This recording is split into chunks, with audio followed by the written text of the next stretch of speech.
Good morning, everyone. Welcome.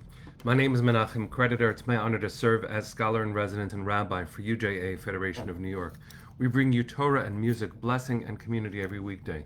We've been doing so since March 18th, 2020. Today it is Tuesday, September 9th, 2025. What a beautiful thing it is to see all of you here. Susie and Penny, Grace, and Anava, John, good to see all of you. I hope that you and yours are safe and well. Linda and Arlene, Debbie, good to see you. Arlene, lovely to learn last night together. I hope that you are seeing some beautiful weather wherever you might be. Outside my window, the sun is shining, and I'm glad to share that with you. Emily and Emmy, Boker Tov. Amy, good to see you. Diane and Siona, Minna, good to see you. Hi, Fran. Hi, Jack. Boker Tov. Sunday and Cecile, Adrian and Jonathan. Boker Tov, everybody. We're going to take a second, say hello to each other one more time, and then we're going to get started with a bracha and some learning. Barbara and Lydia, good to see you. Hi, Karen. Joyce. Penny, thanks for the reminder. It is broadcast 1385. It is also day 704 since October 7th. Roberta, good to see you. Hi, Sharon. Hi, Ron. Let's see who else is here. All right. Let's get started. Karen, nice to see you. I think I see you on both platforms somehow. That is very impressive. Let's take a breath, sing a bracha, learn some Torah.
Good morning, everyone. Joyce, you're in Israel. You are on a UJA mission from Westchester, and we are with you. Thank you for anchoring us on your travel, on your mission. Please share everything that you possibly can and soak it all in.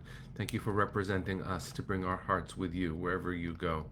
And Natalia, you're writing, I'm just going to share because you wrote it, that you got some not so good news from your doctor yesterday and feeling a little bit numb from the news. You're here seeking the word and strength. Let me just say, we are all sending you love and strength and comfort and healing. We are with you. We are with you. Today's Torah is just for you. Parashah Tavo, where we find ourselves, is an incredible series of rules and suggestions, I guess. I don't know, because some of it isn't only legal, some of it is attitudinal. So there are sections of Parashat Tavo that deal with what will you do when you enter the land? How will you consider yourself, which is only possible when you exert inner freedom. It's possible when someone is still subjugated, God forbid, to exert inner freedom. The incredible stories that have been told by hostages captured, kidnapped by Hamas on October 7th, who in captivity kept the holidays and made kiddush and fasted, which all of this is just, how else can we understand that other than your ability to be free is an inner truth that everyone deserves to have also as an outer truth. But the freedom that our ancestors finally were able to exercise once we entered the promised land post Torah, it's anticipated by this week's Parsha. And there are beautiful aspects of this week's Parsha that include intentionality. So I want to quote my colleague, my teacher, my friend, Lyn Light Geller. She is, among many things, a very learned and kind human being. She is a professional at UJA with whom I get to work closely across the hall, and who has been a wisdom teacher, advisor, and confidant of Jewish professionals for a very long time. All of us look to her with great gratitude for all of her ongoing work to lift us all up higher. She has a comment on myjewishlearning.com about this week's Parsha, where she focuses, among other things, on the whole notion of maaser, on tithing. Because among the rules for when we have our own space in the world, our own homeland, we are told that when we bring the bikurim, the first fruits of our own harvest, a powerful thing, we can create something, and we can show gratitude to our Creator for having the ability to just have a home.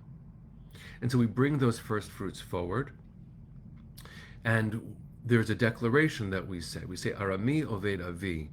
My story began with my wandering Aramean ancestor. Some understand it to mean other things, but that's at core what it means. Here's my story.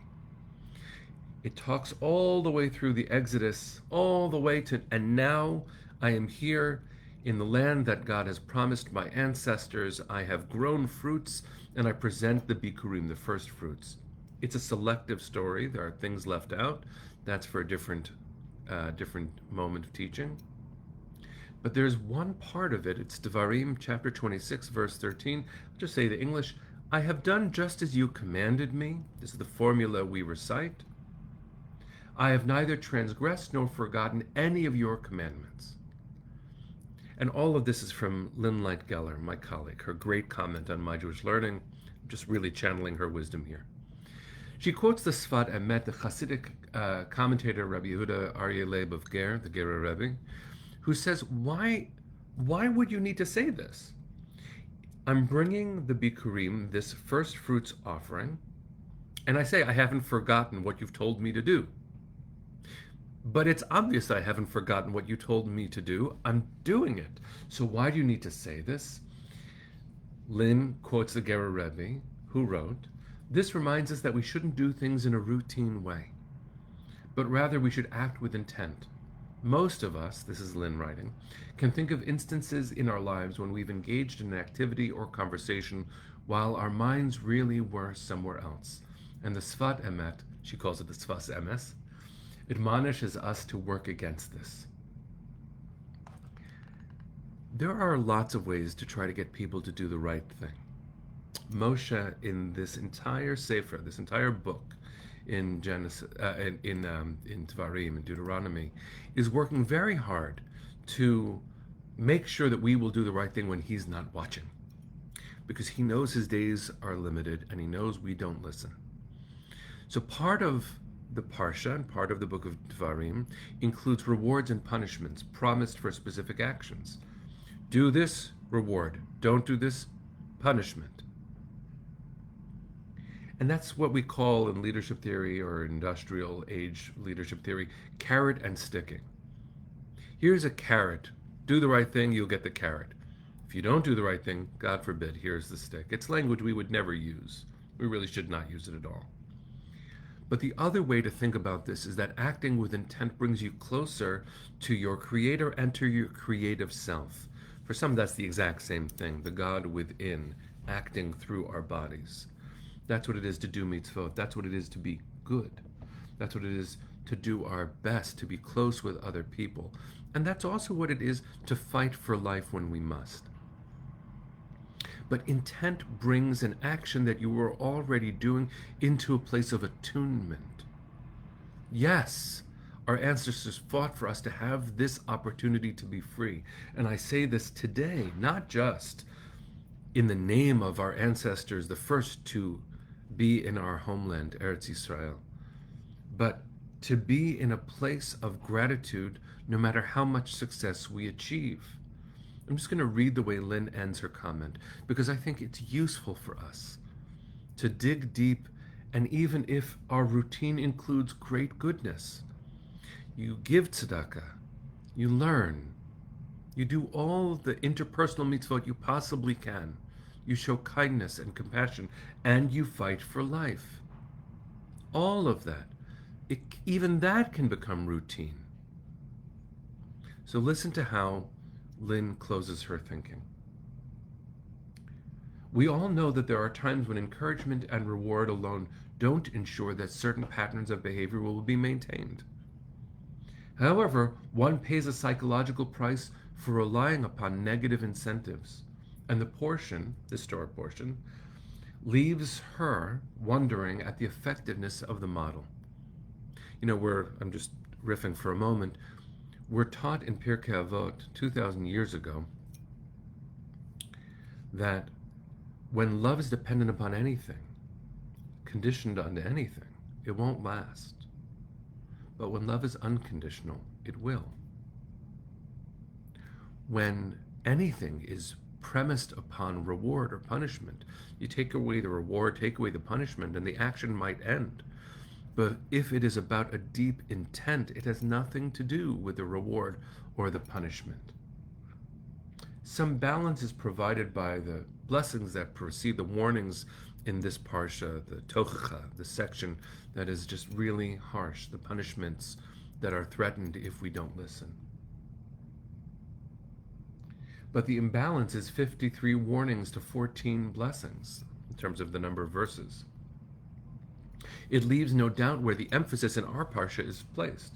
This imbalance provides food for thought. That's what Lyn writes. When one considers that many have suggested, we are a people that responds more to crises than well-being. It's true. But that is a love that is conditioned upon response, upon necessitated reaction. And, as she writes, unfortunately, fear sometimes is a necessary incentive. Let me close with her words. Though every component of the ritual described in the portion's first 2 chapters, through them, connections are made among the Jewish people's history, right? Arami Oved Avi, its relationship with God, and God brought us out and to this beautiful homeland. The last section, the blessings and the warnings, because that's how Tavo closes, focuses on solidifying the desire to observe all of the laws and therefore reinforces the connections. And she blesses us.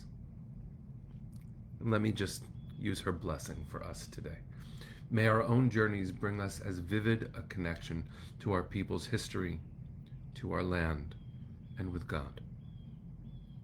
Whatever it is, friends, that you subscribe to, because not everyone in our Morning Torah community is Jewish, being called into action in this world and feeling it fully as we do our work, that is a remarkable, remarkable lesson that the Torah offers us, because when you bring those gifts, what does a declaration really add, if not awareness? So may we continue to be aware. May we build routines that are full of mitzvot. Let us do this work. Let us find ourselves even more deeply and maybe even divine as we do it. May the freedom that we've been speaking about, that gives us the chance to bring our first fruits and to offer additional intention, may that freedom be physical too.